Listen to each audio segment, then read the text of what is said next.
Hello வணக்கம், இது உங்கள் சிவி ஜோன். எல்லாரும் எப்படி இருக்கீங்க? இப்போ பார்த்தீங்கன்னா ஒரு வீடியோ வந்துட்டு ரொம்ப வைரலாக போயிட்டுருக்கு. ஏன்னா விசித்ராவோட தாய்மை பாசம் வந்துட்டு நிறைய பேர் வந்துட்டு சூப்பராக சொல்லுவாங்க. ஏங்க அவங்க எவ்வளோ தாய்மையான உணர்வு கொண்டவங்க தெரியுமா, தாய்மையான உள்ளம் கொண்டவங்க தெரியுமா, யாரையாவது இது வரைக்கும் ஹர்ட் பண்ணியிருக்காங்களா? அவ்வளோ அன்பு உள்ளம் கொண்டவங்க, இவ்வளோ ஏஜ்டு பர்சன், அவங்களுக்கு இருக்கிற மெச்சூரிட்டி யாருக்கா வருமானு சொல்லிட்டு நிறைய விசித்ராவோட ரசிகர்கள்லாம் அவ்வளோ பேச்சு பேசுகிறாங்க. ஆனால் இங்கே வந்துட்டு அவங்களுக்குலாம் வந்துட்டு ஒரு 3 நாமத்தை போகிற மாதிரி விசித்ராவோட ஆக்டிவிட்டி இங்கே நடந்திருக்கு. என்னென்னா தினேஷ் அவர்களை வந்துட்டு விசித்ராவுக்கு கண்டாவே பிடிக்க மாட்டுது.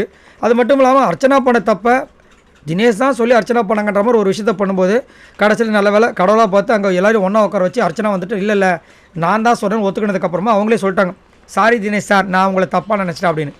இப்போ இங்கே என்ன நடக்குதுன்னா ஒரு டாஸ்க்கும் வந்து மெனக்கட்டு தினேஷ் வந்து ஒரு சில விஷயங்கள் பண்ணுறாரு.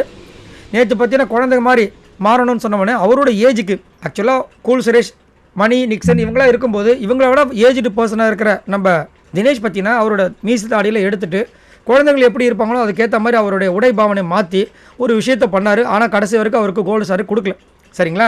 அதுக்கப்புறம் இன்றைக்கி பார்த்தீங்கன்னா அந்த கல்லூரி காலம் அதுலேயும் பார்த்தீங்கன்னா ஒரு பிரின்ஸிபல் மாதிரி வராரு. அதுக்கு வந்துட்டு தன்னை வந்து கேவலப்படுத்தி ஒரு ஜோக்கர் மாதிரி காமிச்சாலும் அங்கே ஒரு கேரக்டராக ஒரு இம்பாக்டை கொடுக்கணும்னு சொல்லிட்டு ஒரு விஷயத்த பண்ணுறாரு. இந்த மாதிரி பண்ணுற விஷயங்கள் நம்மளுக்கு பார்க்குறதுக்கு செம்மையாக சூப்பராக ஒரு இனிஷியேட்டிவ் எடுத்து பண்ணுறாருன்ற மாதிரிலாம் தெரியுது. ஆனால் விசித்ராவுக்கு அது வந்து செம காண்டாகுது.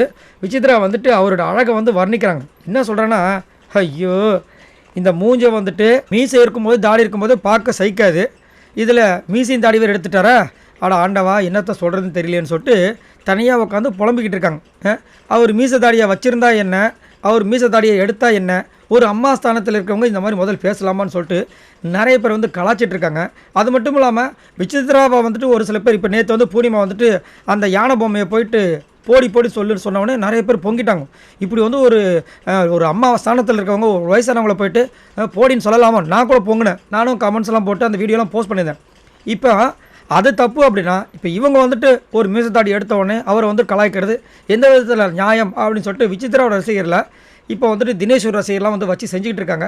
உங்களோட கருத்துக்களை சொல்லுங்கள். விசித்ரா வந்து யார் மனசுக்கு புண்படுத்தாதவங்க, யாரையும் கலாய்க்காதவங்க அப்படின்னு இருக்கும்போது இவங்களை கலாய்ச்சா கண்டிப்பாக வந்துட்டு இவங்களுக்கு கோவம் வர்றது நியாயமான விஷயங்கள். பட் இவங்களே வந்து எல்லாரையும் வச்சு செய்கிறாங்க, பாடி ஷேமிங் பண்ணுறாங்க, இவங்கெல்லாம் பண்ணால் கரெக்டு, இவங்களுக்கு மற்றவங்க பண்ணால் மட்டும் தப்பா அப்படின்றத என்னோட கேள்வி.